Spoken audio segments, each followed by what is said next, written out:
నీకు టాలెంట్ లేకపోతే నువ్వు నిలబడలేవు, నీకు సత్తా లేకపోతే నువ్వు ఇక్కడ ఉండలేవు. అది నా కొడుకైనా సరే.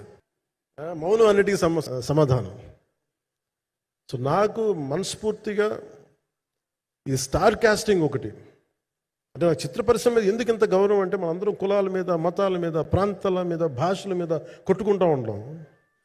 But any film industry take in this world, especially Indian film industry, దీనికి there is no caste discrimination, there is no region discrimination, there is no religion discrimination, nothing.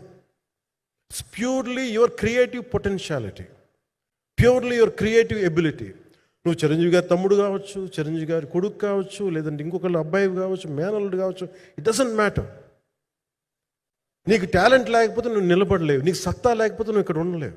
అది నా కొడుకైనా సరే. ఇట్ ఆల్ డిపెండ్స్ నీకు ఎంత tenacity ఉంది, ఎంత perseverance ఉంది, ఎంత నిలబెట్టుకోగలవు, ఎంత నిలదొక్కుకోగలవు, ప్రతికూలతలు ఎంత బలంగా నిలబడగలవు. ఒక నిర్మాత సినిమా తీయడం అంటే ఒక యజ్ఞం చేయడం లాంటిది.